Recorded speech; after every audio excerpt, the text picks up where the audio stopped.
Alright. We're gonna go ahead and get started here. Just gonna make sure my captions are looking good.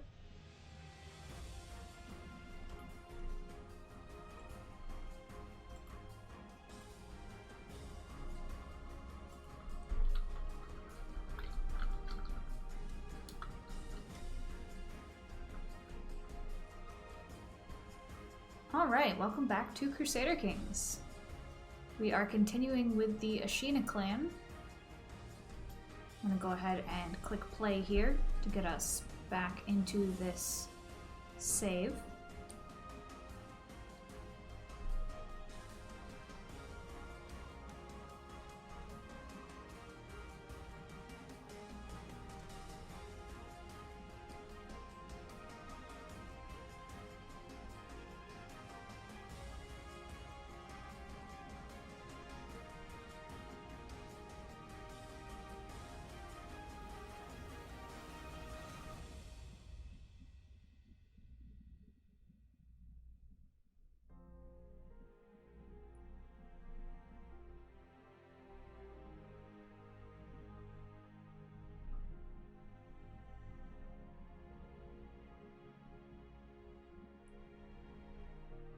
Sure is having to think about loading this one.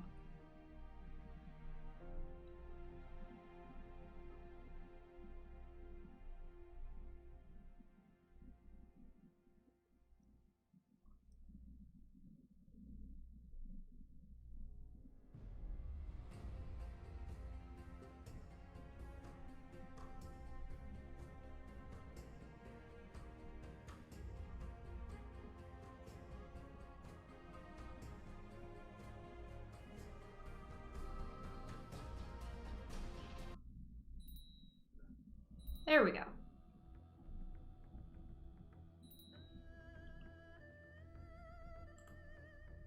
Alright, so we are playing as Khagan Ezra, quote-unquote, the Lame, the 47-year-old demon-possessed, devil-worshipping Khan of Khazaria from the Ashina clan.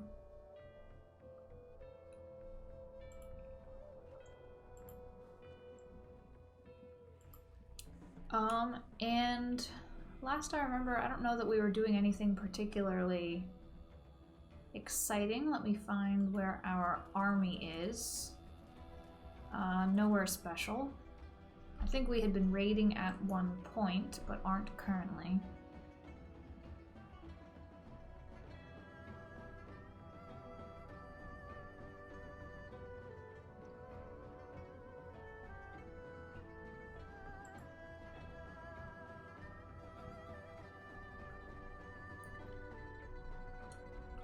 Yeah, so we're not currently raiding.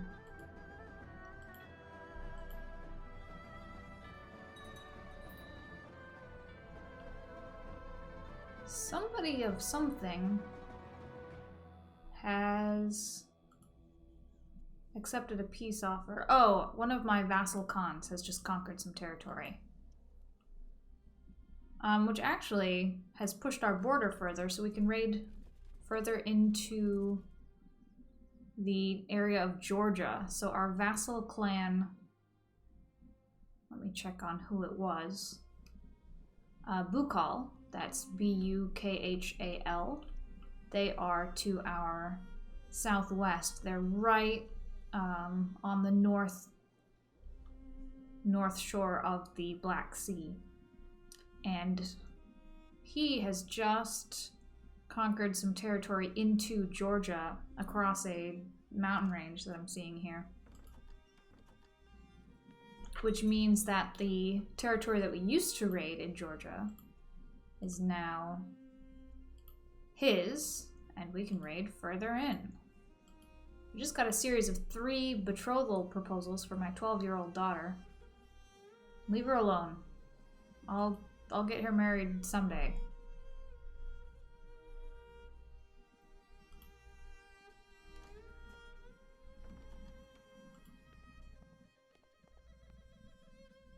Right now, I'm gonna raid.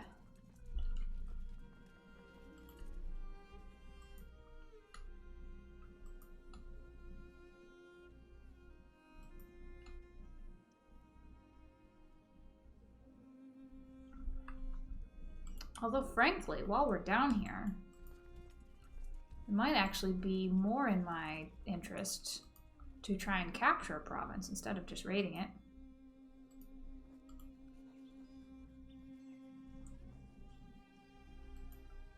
Let me see if I can do that. So right on the south of this mountain range, we have, right on the coast, the county of Abkhazia, which is where we used to raid. We have Egrisi, which they must have conquered along with it. And then the coast turns to the south. So right on that corner of the coast is the county of Guria, which is the only surviving, the only remaining province belonging to Georgia.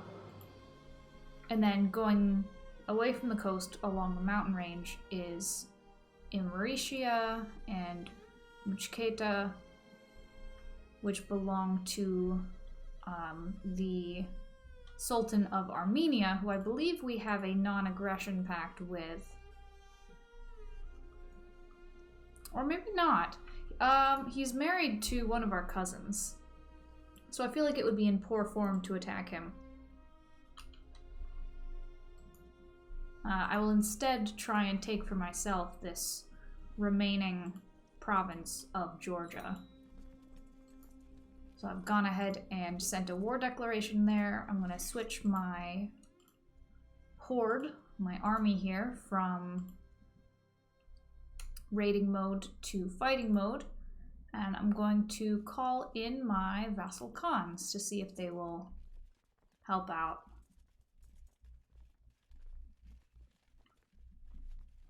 I'm seeing that two of my vassals, let's see.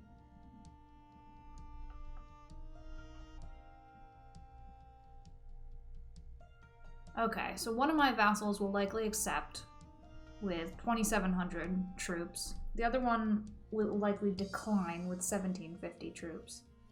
And then my two tributary states will both likely accept with 1,500 and 2,500, respectively. I think that's kind of overkill.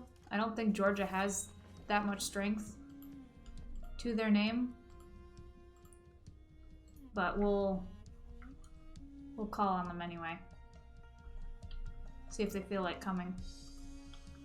Just got a 4th betrothal offer. I rejected that one as well.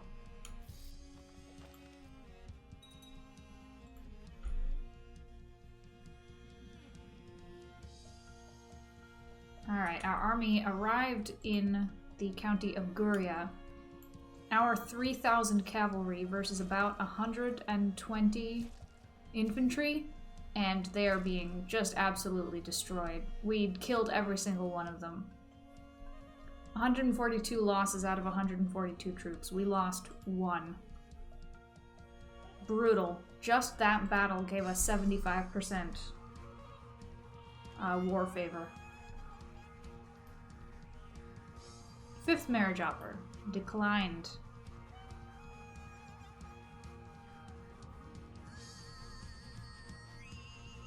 This war isn't going quite as I thought it would, says the pop-up message.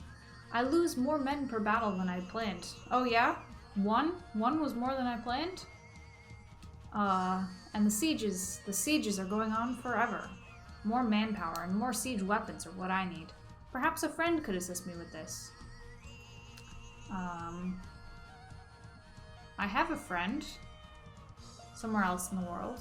I don't know why this man is my friend. He's a Hungarian man. I can ask him to join the war with his own troops. I can ask him to send me some cash. Or I can refuse and say I need no help. I'll ask him for some money. Why not? You know, I'll mooch a little bit if I'm given the opportunity to.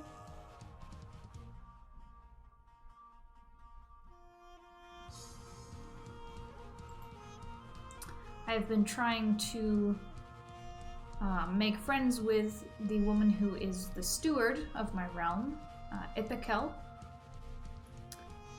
And because I am a cruel man, I have this option here. What can I possibly do to endear Ipikel to me? I'm not particularly experienced in making people like me, but it can't be that hard. I can send her the head of a bard who's been mocking her. I can write a long list of suggestions to Ipikel explaining all the terrifying ways a good Khagan deals with his enemies. Or I can not do these things. I'll write the list. I'll write the list of how you deal with your enemies. My letter to Khan Moha Nandor, that's my friend in Hungary, my Hungarian friend, could have gotten lost in any number of ways, and truthfully, sometimes I wished it would.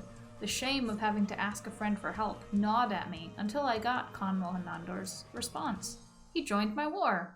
Cool, he has 250 troops. I don't think I'll need them.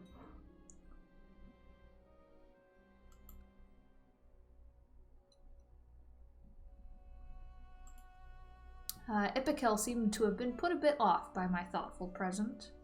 Nevertheless, she thanked me for taking the time to prepare it, plus 10 opinion.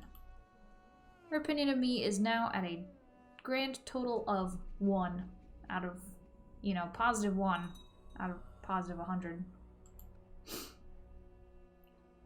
So we're getting there. At least we're out of the negative.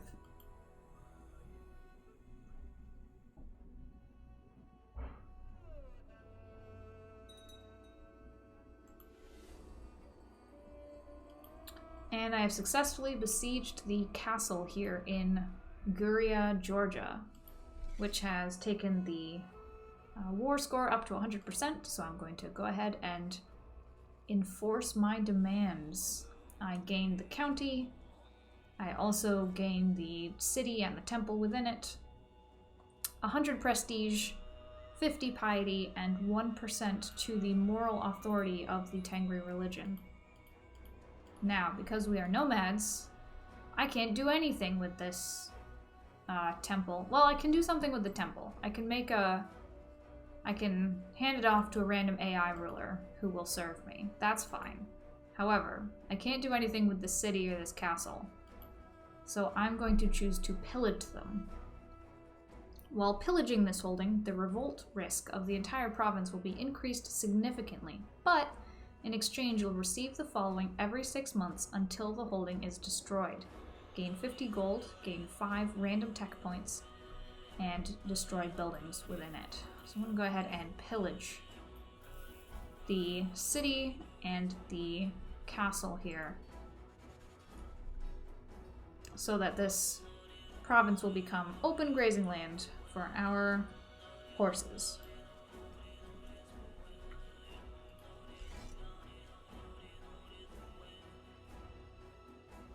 And I seem to have inherited a war when I conquered this province. The nearby Duke of Armenia, under the Islamic Sultan, is attempting to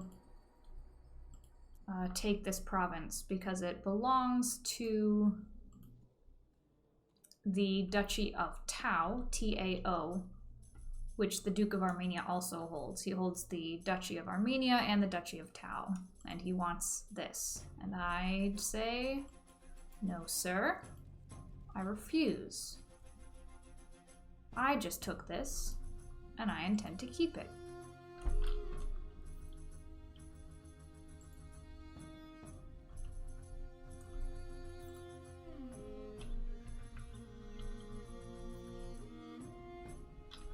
In fact, I will ride up into the mountains into your terrain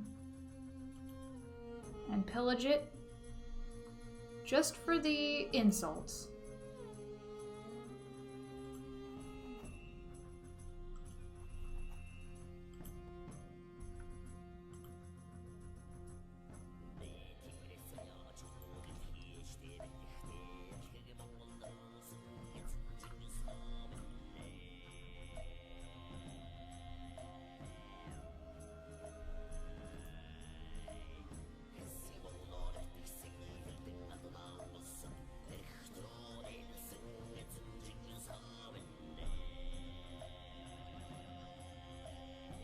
gonna take us a while to siege this castle down.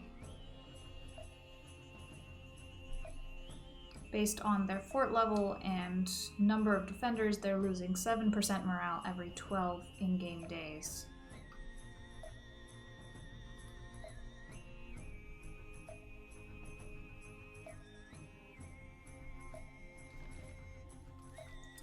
Oh, we have a message from our Devil Society.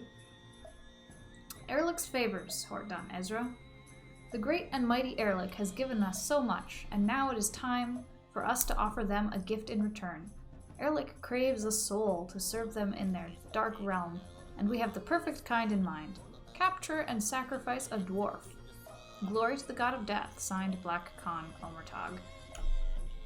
So to fulfill that, I have to imprison somebody with the dwarf genetic trait.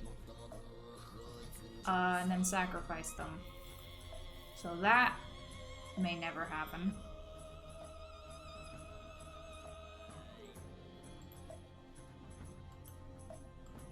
Oh, my half-sister, Chechtilet, has just turned 16 and has finished her education.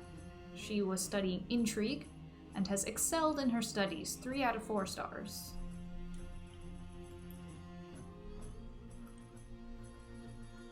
Once we're finished with this war, we may need to start arranging some marriages. We have several single siblings and children in our family.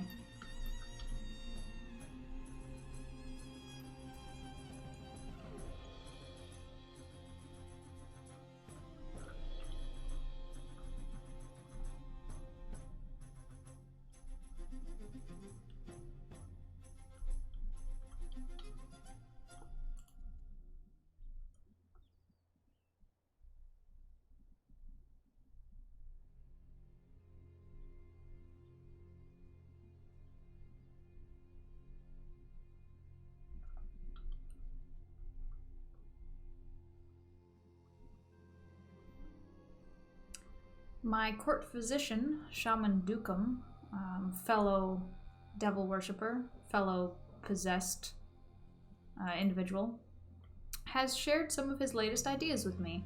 I don't know much of medicine, but perhaps he's onto something. He's asked for some money to develop his theory further and write a book on it. Sure, I'll pay you 20 coins to work on something.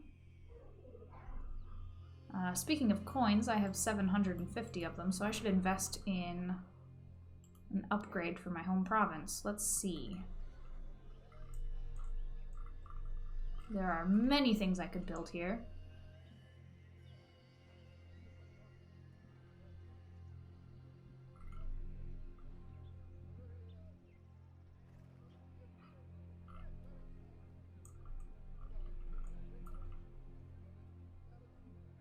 I'm gonna build the cattle. No, I've already built one of those. I want to do something new. I'm gonna build the lamellar armor crafter, which is 120 gold.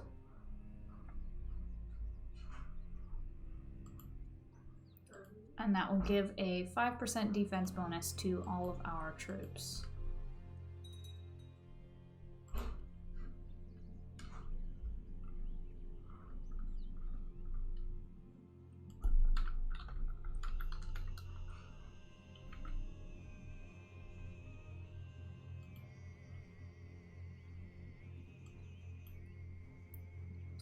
Talking about my steward again, thinking about new ways to make Ipikel like me more is hurting my brain. And yet, for as much as I hate exhausting myself, something needs to be done if ever I wish her to be my friend. I could invite her here for sightseeing, or my chancellor could write something to her. My chancellor is perfectly average with a diplomacy skill of 10, or I can say, oh, this is too much work. Let's see if she'd like some sightseeing. I'll invite her over.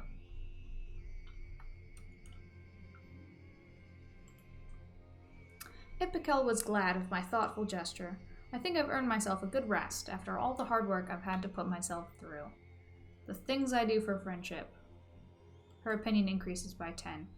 I believe that probably came up because I have the personality trait slothful.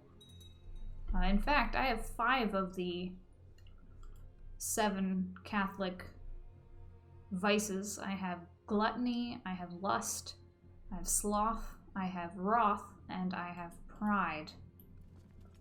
I'm what some might consider a sinful man.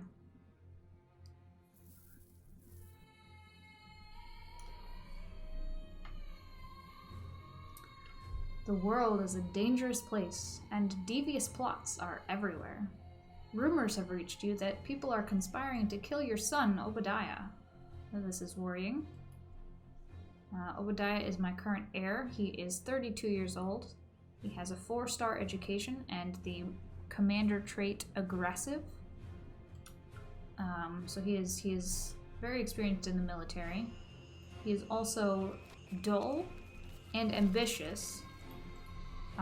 One of which, dull decreases all his stats by 2, and ambitious increases all his stats by 2, so those are canceling each other out.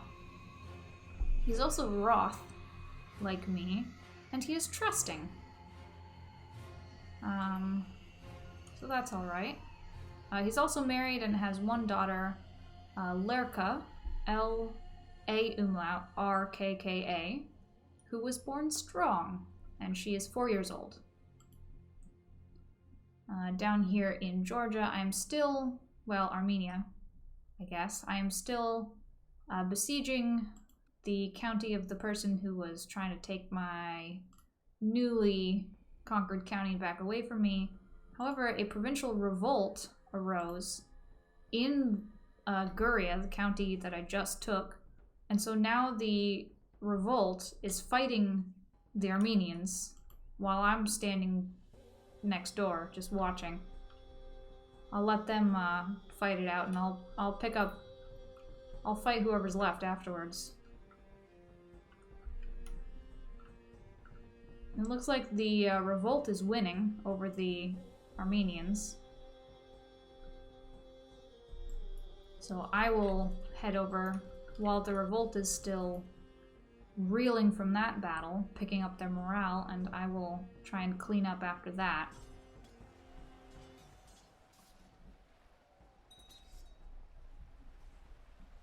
Yeah, so our 3,000 to their 2,400. They were already at low morale, so we won very easily. And I will take the 1 castle back from the Armenians that we were pillaging anyway, and head back into Armenian territory to continue besieging. We're at 28% score versus the Armenians, 18% of which is our occupation of them, and 10% and rising is the fact that they have not managed to hold the province they want.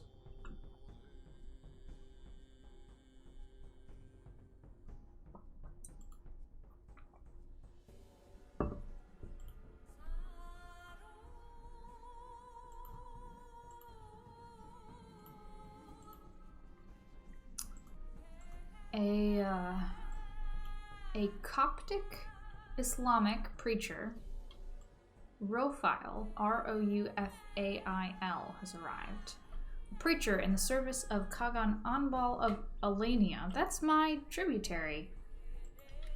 That's the tributary between the seas. To my south. Has arrived in Etil, my capital, to spread the gospel of their foreign religion. He has little regard for our old faith, declaring it sinful, and he has explained in detail the horrors we shall suffer in the afterlife unless we mend our ways. My friend, unfortunately, you are getting thrown in prison. I do not wish to become Sunni, but I will send you back with a ransom if you feel willing to pay up 10 gold to me. To the most despicable Khagan Ezra, you child of a mangy dog, I accept paying your ransom for the safe return of Rofail. Cool, cool.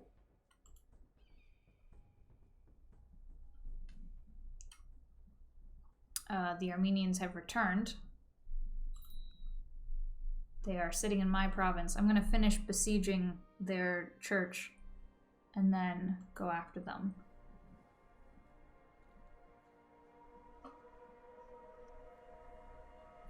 Recently I've noticed the pitiful state of my daughter Songul.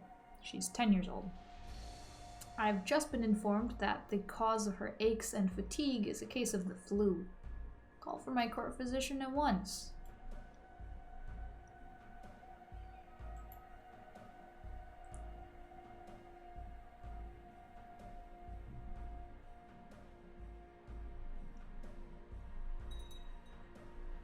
Hey, somebody's raiding in my capital.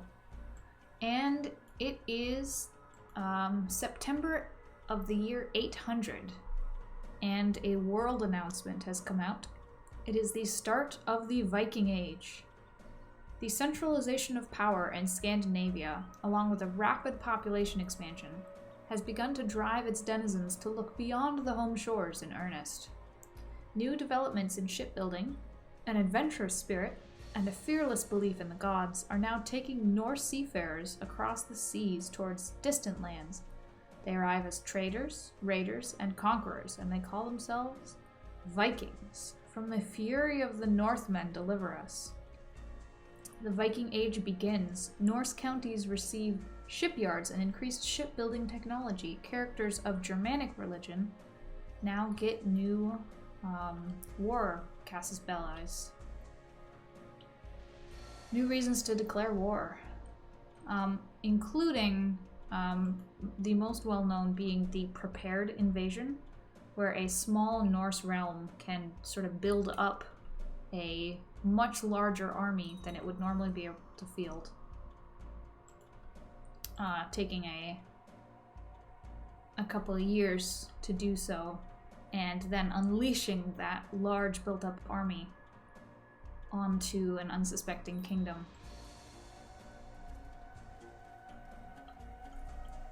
Alright, I have successfully besieged the neighboring province that belongs to Armenia. I'm going to march back into mine and kick them out again. Shaman Dukum has published the results from the investigations that I funded. The book has not received any notable attention, but at least Dukum has developed his skills as a physician. As long as he keeps me healthy, I shan't complain. He gains 1 learning. He now has 19 of this stuff. And we marched in 2800 to 1400. Even though they had a defensive bonus from being in the mountains, we still won quite easily. 46 losses to 668 losses. And we will take our holdings back again. We're now at 70% war score. Perhaps it is time I asked Ipikel to spend some time with me. It's probably the fastest way for me to gain her trust. I'll ask her.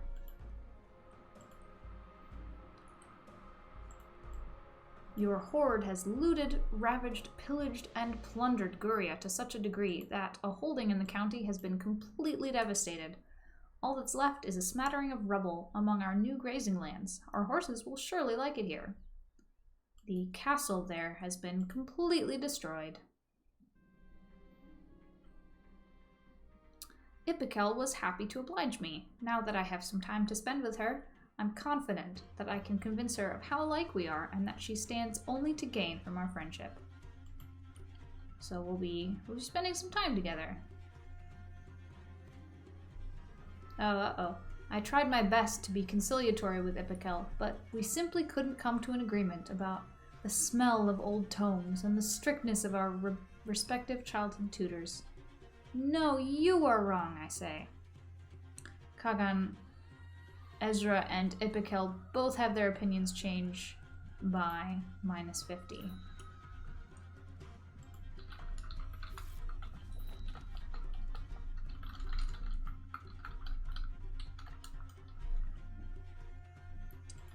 And I have a declaration of war from Trebizond, which is a duchy within the Byzantine Empire. They also want this single county of Tau. Well, the county that belongs to the Duchy of Tau. And they are declaring a holy war for it, so an orthodox holy war against us. Filthy pagans. Well, they can only field, looks like about 3,400 troops. We have 3,000 of our own, but I can also call in my allies, which I'm going to go ahead and do. I have I believe I have 3 vassals. One of them is a child, so I may not be able to call her in. And then my 2 tributaries. And I'm going to select my army and go ahead and give them an order to come stand with me. The AI is often extremely unreliable as far as what it chooses to do in a war, and I'm going to make sure that their choice is come stand with my army and support me.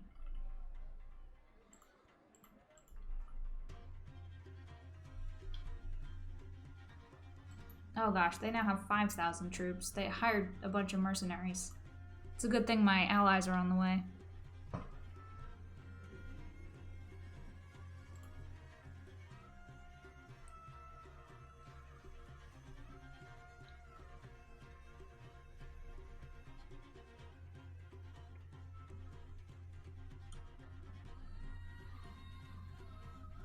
I'll go ahead and beat up the Armenians one more time. They have arrived back in their own province, which I had started to take. They were trying to take it back, and I said no. I'll go in and smack them again. Lost 8 to their lost 833. Absolutely brutal. That has taken us up to 100% with them. So I'm gonna enforce their surrender.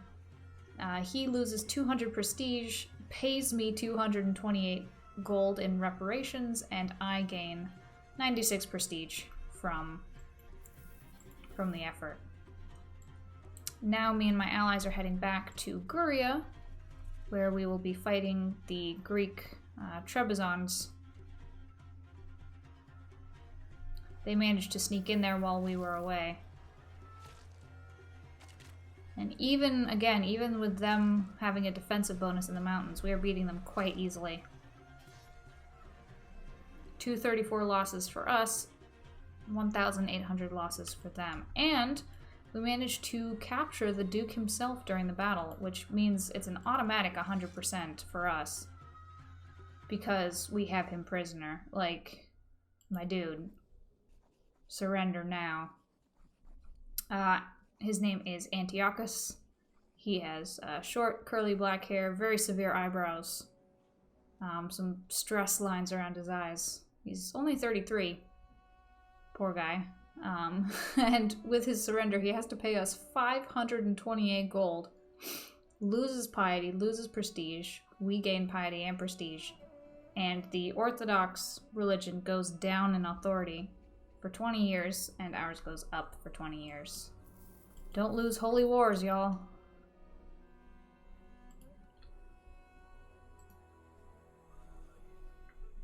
Alright. So now, we finally are at peace once again. I'm gonna deal with some notifications I accumulated over that time. Let's see.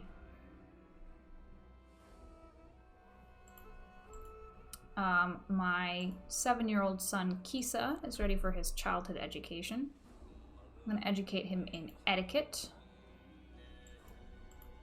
Common childhood outcomes are playful and indolent. My daughter, Ipikel, no relation to my steward, Ipikel, it's just a common name, has finished her learning education. She has become 2 out of 4 stars in learning. So she's grown up. I can hold a feast to worship the ancestors. I'm going to go ahead and do that. You've decided to visit the shrine in the Holy Grove and make a sacrifice in the honor of your ancestors, hoping for their aid in return. What will you ask of your forefathers? I can choose guide my sword in battle, or ancestors share your wisdom with me. I think I'm going to go for sword. I'm feeling in a conquering mood today. And, uh-oh, the corruption crept up on me so slowly. I didn't realize what was happening to me before it was too late. Now, the dark tendrils of Erlich's magic has invaded my mind. Oh, there's a grammatical error in there. Sapping my energy and resolve. I'm haunted by anxious thoughts and sleep eludes me. I knew power had its price, yet I never anticipated this. The use of dark magic has corrupted you. I've become stressed. You asked your ancestors for military power and prowess in battle. Now it is time to present your offering. What will you give them in return? And I have a Greek prisoner that I took, and I will offer her. Offered up in sacrifice. The offering struggled violently when the shaman and her disciples pushed it down on the offering stone. The ancestors will surely be pleased with such a vigorous servant. Now, all you can do is wait and hope. May the ancestors bestow their blessing upon me. We'll see what becomes of that. In the meantime, I'm gonna raid into the Sultanate of Armenia, now that we're neighbors with it. I'm also possessed of much wealth. I'm going to build a temple in the county of Crimea, which is not held directly by me, but is a holy site of our faith, and as such deserves a temple there. I don't believe we control a third one. No, our tributary state does. I don't think I can build anything for them. No, I can't. So that took about 350 of my money. I still have 1,300.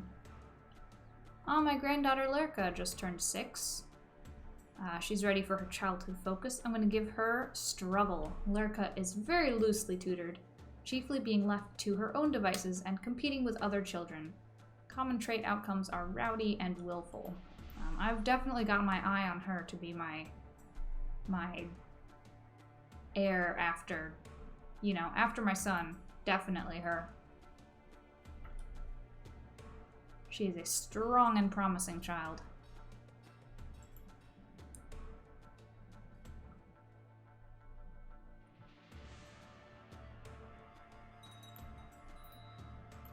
And again, raiders in my capital. What's here for you? There's no money here.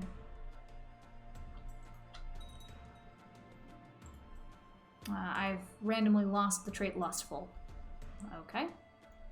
My 12-year-old daughter, Songul, is ready for her young adult education. She has the traits idolizer, haughty, and brooding, which seem to be in sort of a rock, paper, scissors with each other. Idolizer cancels out one education. Brooding cancels out the learning that idolizer would recommend. And haughty cancels out the economics education that brooding would recommend. So she doesn't actually have a positive trait bias toward anything. Instead, I'm actually going to give her diplomacy education, which isn't... No, I'm going to give her intrigue education, because that's actually her current highest stat. She has a 9 in that already at 12 years old. So even though none of her traits are pointing that direction, I'm going to go ahead and give her that.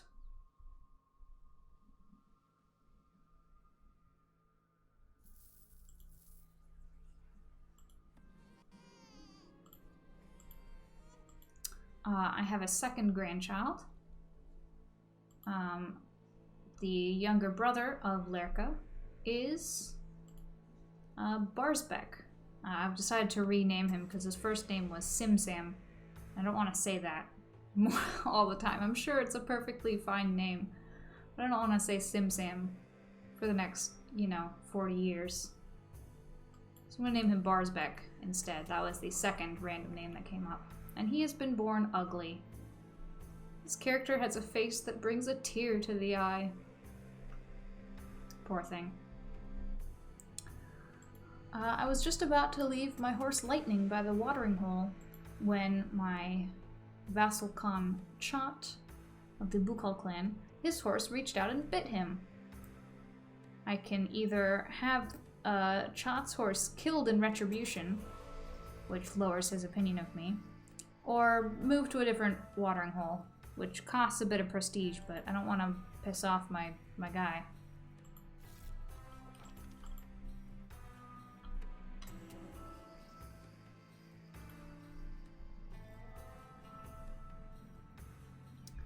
The world will not weigh me down anymore. I have a new spring in my step, joy in my heart, and a smile on my face. Life isn't too bad. I have lost the trait stressed again. So I'm no longer stressed. Itil, my capital, was successfully looted. Well, I mean, bad for us. But we also successfully looted a castle in Armenia. Your horde swarms into the holding of Geguti. As the walls crumble and fall, they are intent on plundering, but won't go ahead unless you, their Khagan, give them permission to do so. And I say do so. Bring back the spoils to me and we'll divide them between us. Gain 10 gold and 5 tech points. Heck yeah. I don't have enough tech points to actually upgrade anything, but I sure do love them. And my young daughter Maturka is 6. You'll notice a theme as we go through these streams, that there's a lot of childhood education management, and to that I say, boy, there sure is.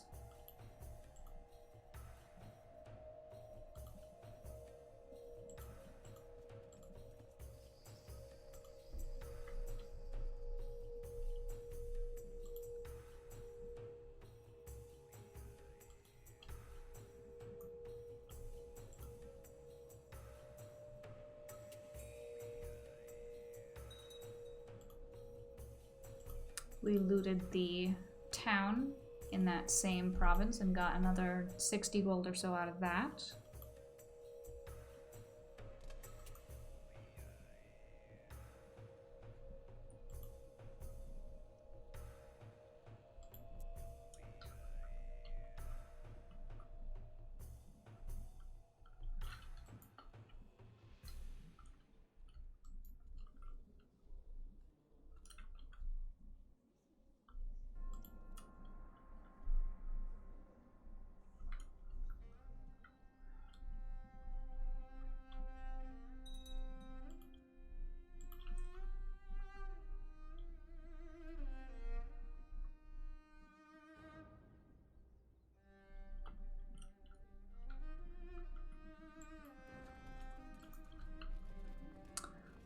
Lightning, my favorite warhorse, has now taken his last gallop across the steppe and begun the eternal sleep.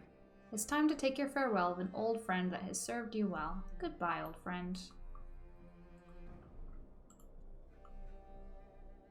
I don't know how many years I had that horse. I wasn't counting, but it certainly was quite a few.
that notification was that I'm slowly winning over Ipikel.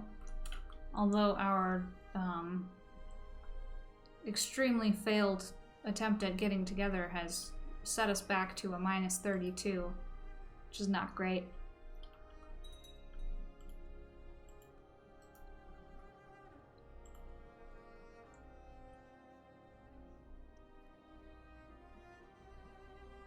I think after I loop for a bit here, I might do something extremely strange and... Well, first I need to work on getting some people married. Let's see.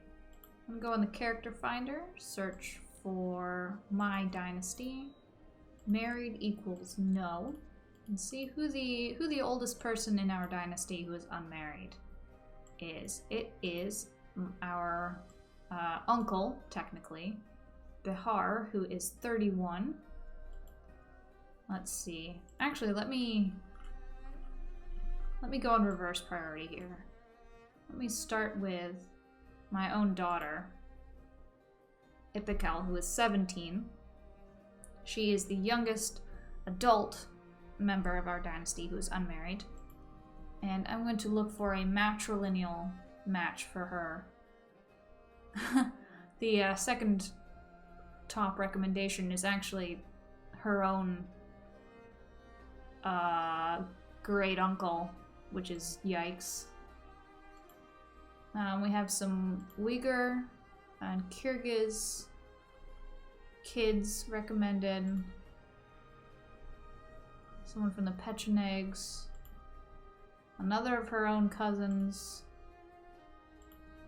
I'm clicking on each of these to see whether they happen to have any prestigious bloodline or any sort of claim to historical greatness. Oh, there's an Abyssinian prince in the Solomonid dynasty who's apparently open to a betrothal. So I will make that match. He has the blood of Degna Mikhail Solomonid, who claims direct descendants from the biblical Solomon, a king of Israel famed for legendary wisdom and wealth. Monthly prestige plus 0.1, plus 5 Israelite opinion, that's any Jewish religion character, plus 5 from any Miaphysite character, and plus 5 from any East African culture. So that's quite good if she could marry into that line.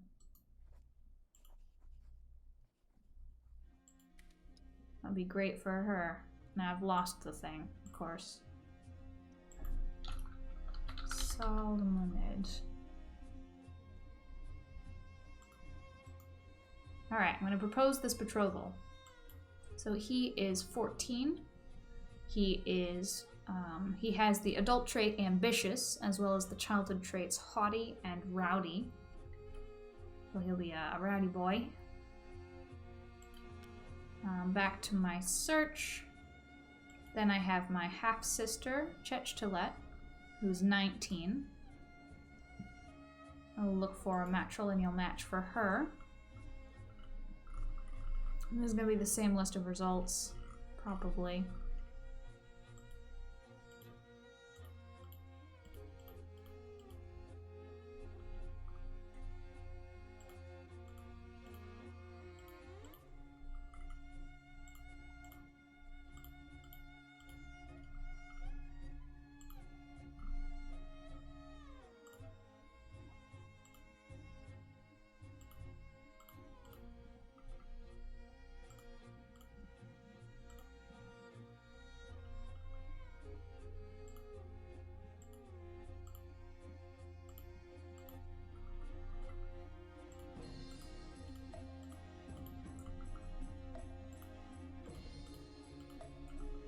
Just a lot of random young adults and also regular adults from all over the world. Visigothic, Coptic, Greek, Balok? No, that's an Iranian culture. Meshkera, which is Finno-Ugric, Pomeranian, Hungarian, Frankish, Norse. They go on and on. I'm basically just looking for a bloodline. Which there probably won't be any of. It's really too bad that you can't search by, like, has bloodline, yes.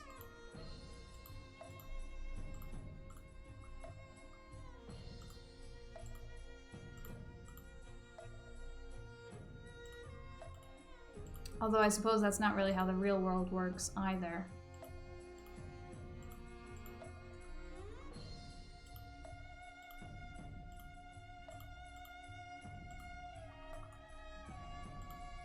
The reason I'm specifically going so hard on looking for these bloodlines is because if you make a matrilineal match, the child of the marriage will inherit bloodlines both from their mother and from their father,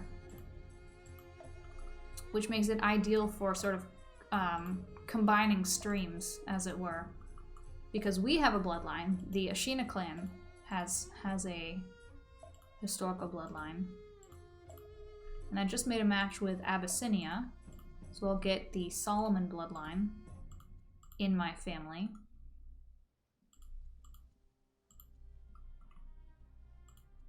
And then it would be cool. Oh, found one. Now, the problem is that he is an infant. So I may have to betroth him to somebody else. I've actually found 2 infants. One in Persia with the blood of one of the 7 Parthian clans. Plus 0.2 monthly prestige, plus 5 personal combat, plus 5 Iranian opinion. Periodically attracts great warriors if Zoroastrian. So he is that. We won't be. And then an infant in the Bulgar nomadic clan. Blood of Attila the Hun. Monthly prestige 0.1, personal combat plus 8, Bulgar opinion plus 5, Bulgarian opinion plus 5, horse archers morale plus 10%, children can prove themselves as mercenaries, which is a thing we can already do, but I guess if you ever convert away from this culture, it'd be cool to also do that. I will keep an eye on those babies.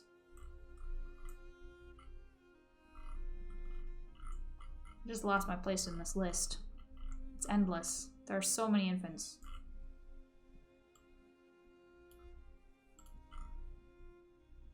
Okay, found them again.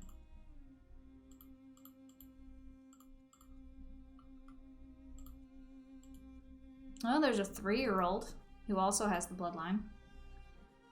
That's something.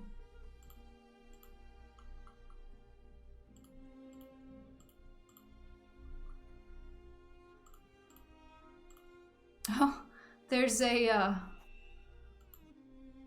descendant of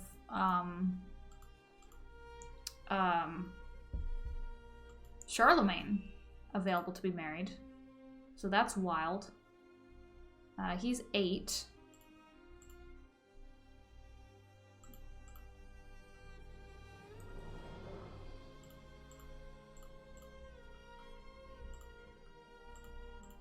There is an achievement that is available that I have never gotten for if you successfully merge 5 historical bloodlines into your family.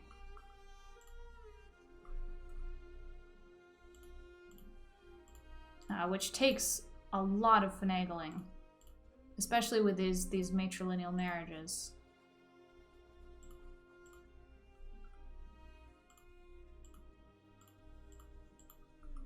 I found some other infants of the Bulgar bloodline. These must be, you know, 3rd or 4th sons of somebody.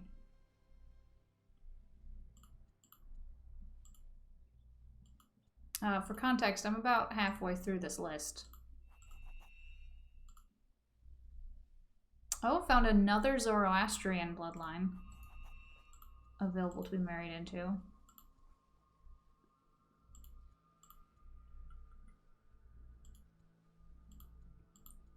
Nomadic rulers have a huge advantage when looking for marriages because of the way that the game is set up for nomads. They can never be subjugated by anyone. They can never be vassal to anyone else. They're always independent, which means that nomads are sort of necessarily given the highest possible title. So all nomads are emperors. You know, unless they're the nomad vassal clan of another nomad. But because all nomads are emperors, just did the weird scrolling thing again. Because all nomads are emperors, that means that that marrying the relative of a nomadic ruler counts as if you're marrying at the prestige level of like the Byzantine emperor.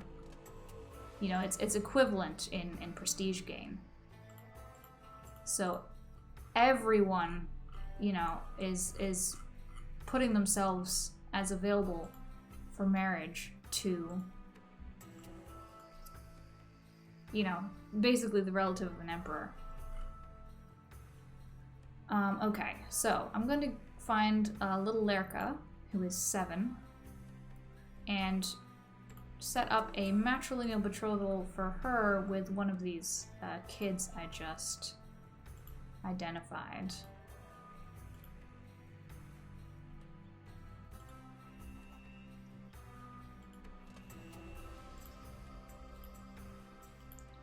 The oldest of whom is a 12-year-old child of Attila the Hun, who I think is who I'm going to set up the match with. Because Attila the Hun's bloodline will be immediately useful. Oh? It's not showing him as available for her. Oh, well, that's a bummer. Okay, well, how about the 8-year-old Carolingian, you know, Charlemagne descendant? How about that? No? Was I not looking with matrilineal marriages on? That would be real dumb of me.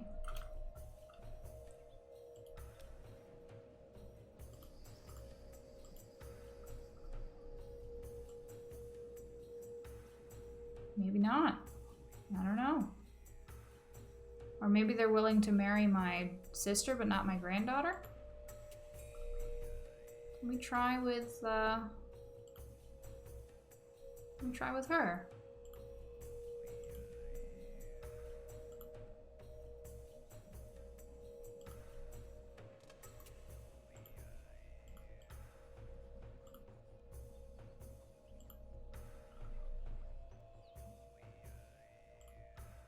Wow, weird. Okay. So maybe these folks aren't available after all. Let me try one of the Zoroastrian ones.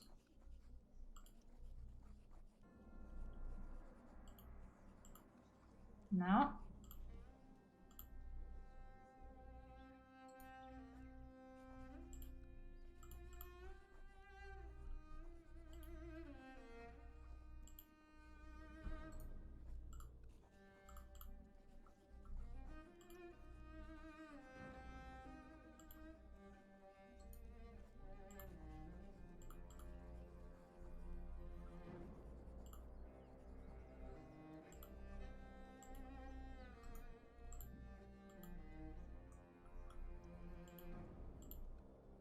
Alright, well, every single one of these infants in the world that I've identified seems to actually be unavailable.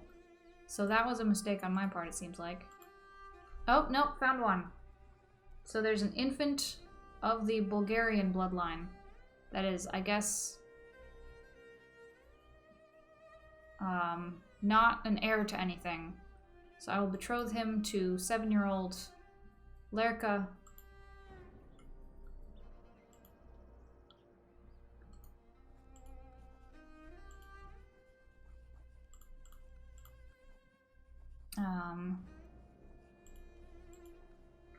But yeah, he was the only one. I still have all of the other folks starred, so I'll see if their status changes and they're available to betroth at some point in the future, but Seems like I made a mistake.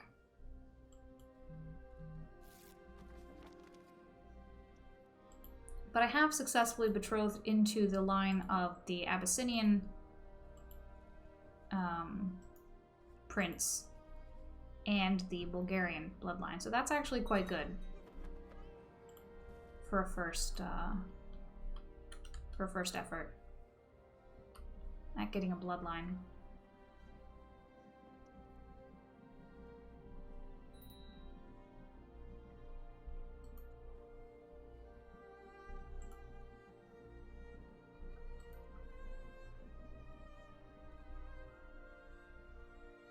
Now, I still need to work on marriage for some other folks. So I'm gonna go in order.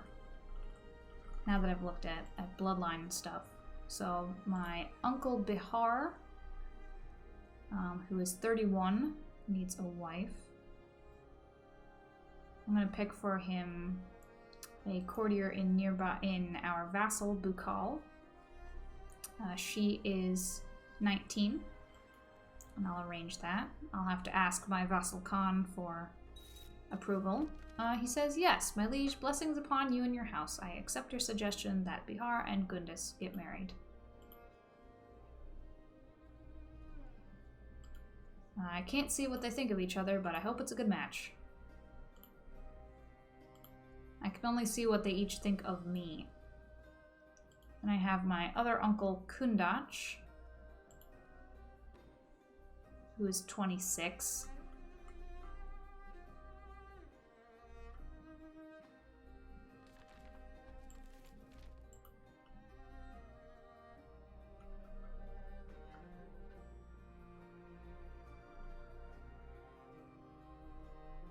I'm going to propose him to an 18-year-old Armenian woman who is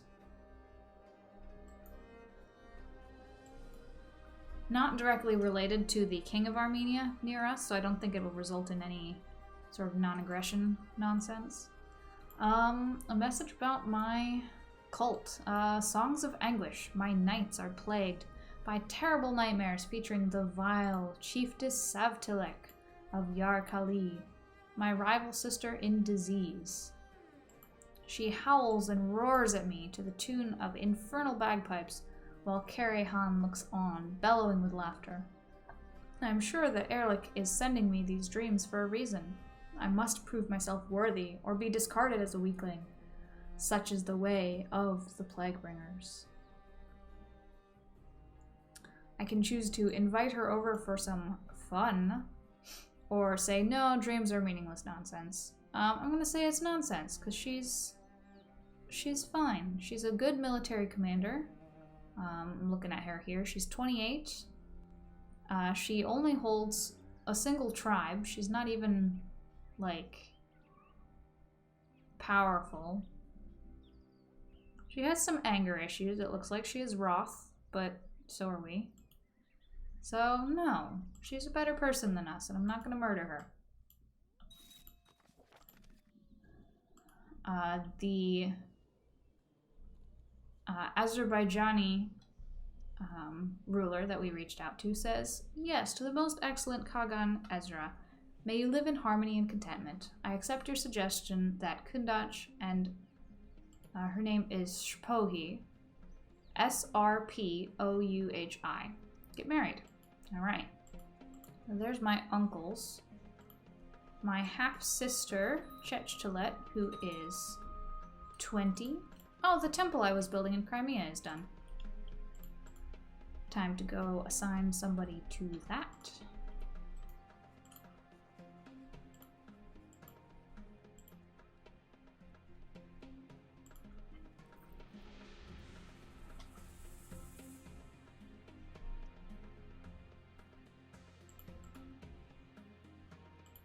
Now, hold on.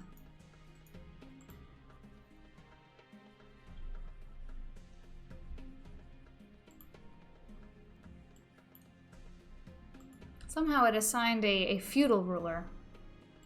So I'm gonna actually attempt to use my demonic power to abduct her and kill her and make it return back to me.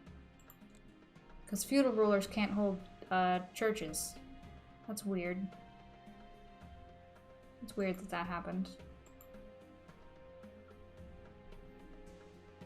My fellows in the Plaguebringers have informed me that Baroness Dilek, which is her name, she's a pretty person. She's got nice curly black hair, just long down behind her back. She's wearing a red cloak. 22 years old. Looks nice. Plans to travel the realm incognito for a lark, mingling with the common folk. She'll only be protected by 2 loyal friends during this little adventure. A great opportunity to have her abducted, if I so wished. Approve the scheme, I say. My competent brethren in the Plaguebringers managed to snatch Baroness Dilek from her guards and bring her to me in a sack. Excellent. I will sacrifice her. This might have repercussions upon my soul, I say.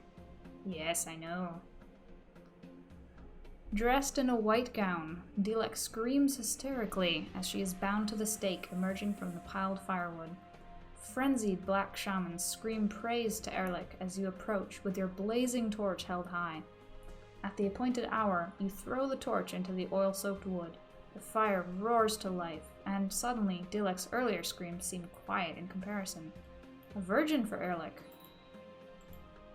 Alright, let's see if we can do this again. This is a temple. Please create a temple vassal. There we go. It's actually handed it off to a shaman this time.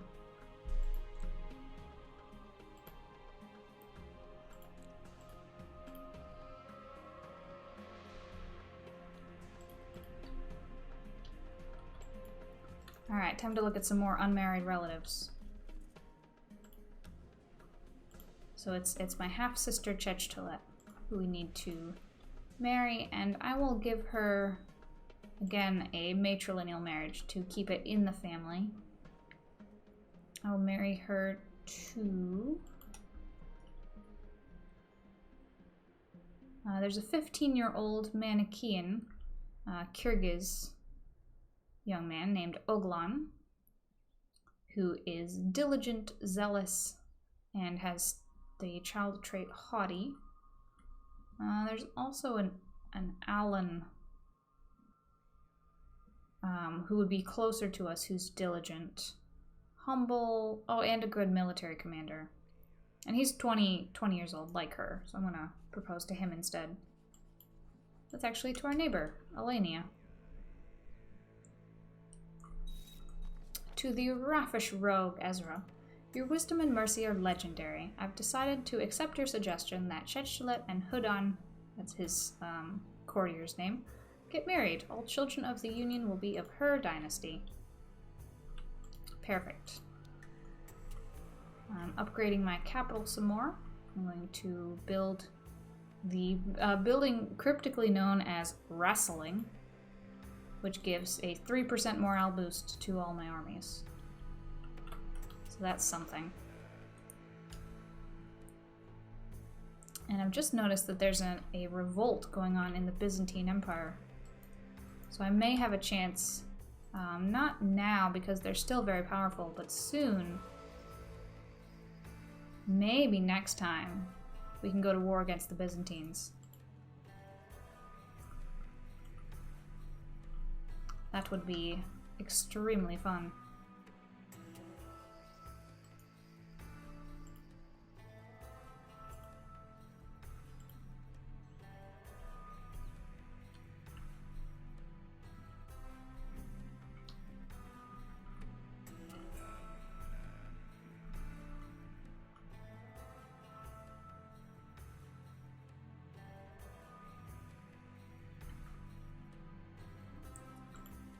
Apparently I have a bishop as a prisoner. I don't remember that. I'm gonna try and ransom him.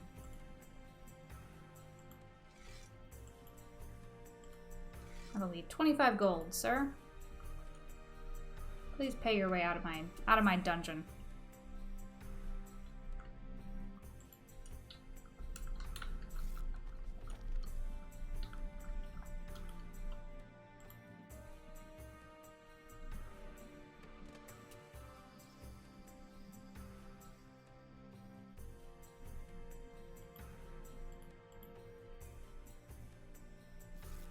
To thee, vile idler Ezra, he says. May wisdom ever elude you. I accept paying your ransom for the safe return of Bishop Ropin. There he goes.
Well, still raiding down here.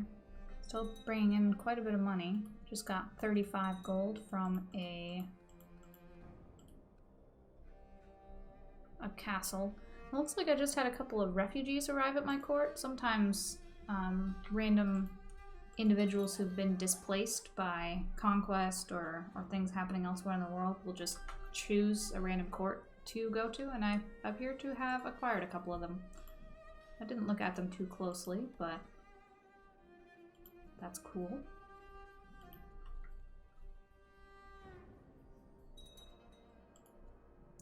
$45 gold from a city.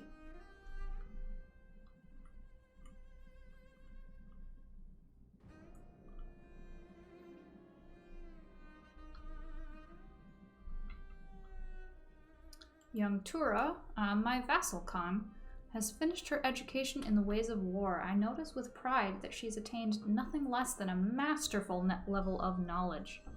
She's become a 4-star tactician. Also has the commanding trait Defender. She's shrewd, which is increasing all of her stats by 2. She's brawny, which increases her martial, diplomacy, and health. She's chaste, and she is patient. That is an excellent set of stats for a ruler. She is amazing. And I need to assign her a position on my council post-haste. She will be my new spy master. Because as well as her martial being high, she also has a very high intrigue. And I'm going to go send her to spy in Constantinople and see if she can bring back some of their technology to us. The Abyssinian prince, whom my daughter is betrothed to, has just grown up.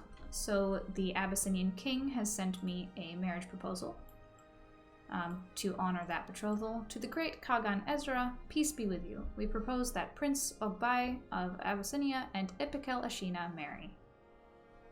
Oh, I did not betroth this matrilineally.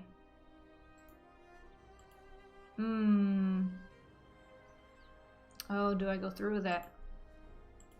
He won't accept it if it's matrilineal. Oh, I goofed. I goofed up. Well, I guess I'll accept it. I'll honor the betrothal. But I guess I'm not in that dynasty after all. Whoops. So I guess she's heading off to Abyssinia, not Abyssinia coming home to me. I'm gonna look at his little brother and see if his youngest brother would be willing to marry my little daughter. Surely he's not in the line of succession. He's the 1, 2, 3, 4, 5, 6, 7, 8, 10th child of this Abyssinian king. Let's see if I can finagle that. Yes, alright. My 8-year-old Maturka and Prince Eremius 9-year-old will be matrilineally betrothed.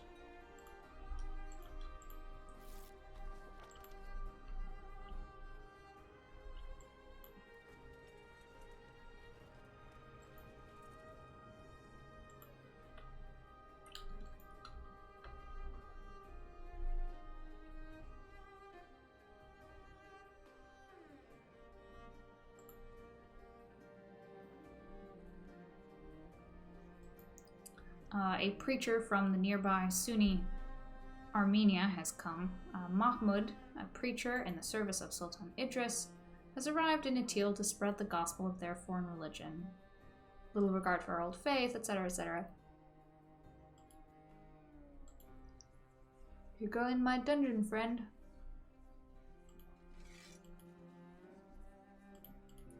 We have a religion and we like it very much. Thank you. My magnificent pet owl has finally taken her last breath. Although I've been her guardian for a long time, now when it is time to send her off, I realize that perhaps she's also been watching over me. I can choose. I will light a pyre in her name, performing an official ceremony.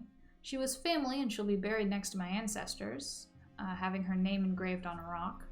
Or saying, "It's no problem, I've already absorbed her soul. Woo-hoo! I seek out the highest balcony for a midnight flight, 20% chance of death." Well, great. I'll light the pyre. I was just attacked down here on the coast by a 10,000-man Byzantine army. So I was raiding too much. I'm leaving now. Bye. I retreated. I'm going. Please, don't hurt me anymore. My 3,000 could not stand. I retreated as soon as we got in the battle. I wasn't staying around for that.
My daughter Songul has turned 16 and has finished her education in intrigue with a masterful level of knowledge, 4 out of 4. She's also suffering from the flu, which is just a great birthday present.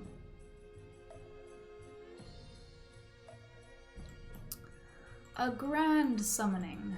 For some time now, my brother in disease, Khan Arpad Tivadar the Old, and I have been researching the proper ritual for invoking a certain greater demon.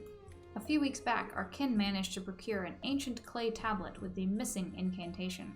We stand ready now to attain powers undreamed of by mortal men. Unlimited power! I think after this summoning, we will call it for tonight. This will be the climax of our stream. A grand summoning. The illustration here is of a big bonfire in the woods with people dancing wildly all around it. Our coven surrounds the summoning circle, the correct symbols drawn, the fatty candles burning a sickly green. Tivadar, that's my fellow friend here, intones the final invocation just as I offer up the sacrifice. Distracted by the spurting blood, at first, I don't notice the man standing in the circle like he was there all along. Looking straight at me with a smirk, he says, "Bravely done, child.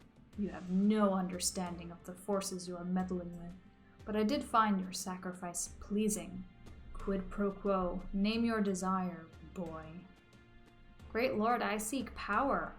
I gain 100 dark power and plus 3 diplomacy. Blessing of Belial. And that does not expire. That is permanent. So with that, we now have one above average stat for the first time in our lives. We have an 11 diplomacy. That is from a base of 2 with our personality traits, plus many things we've added on top of it to try and pile it up to 11. 8 martial, 2 stewardship, 4 intrigue, 4 learning. Just the worst. Just the worst.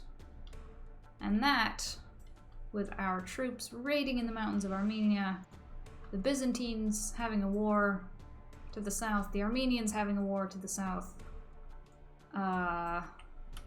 Something's just happened over to the east, not quite sure what. Things are happening in the world. Lots of things are happening in the world. Oh my gosh, I just zoomed out and the Magyar nomads, the ones that eventually become Hungary, have made a tributary of Bulgaria. And between them, they stretch all the way from Novgorod, like that area in northern Russia, all the way down to Greece. Literally like bisecting the entire Europe-Asia divide there. That's wild. Okay. So there'll be someone to watch out for. And we will continue watching out for them next time on Crusader Kings. So I have been E. You can find me at CEL10E on Twitter, as well as here, as well as YouTube. I'm going to be starting I'm actually going to be starting 2 new series this week. One tomorrow night, which will be a different Crusader Kings 2 game. So we will be shaking things up, maybe starting in a non-historical world. So I'm very excited for that. And then on Saturday, I'm planning to do 2 streams in the same day of the game Dragon Age Origins, which is the first part of a beloved RPG series that I'm really, really looking forward to. I've not streamed an RPG before, so I'm very excited for that. Anyways, this has been Crusader Kings 2 with the Ashina clan. I hope you have a good night.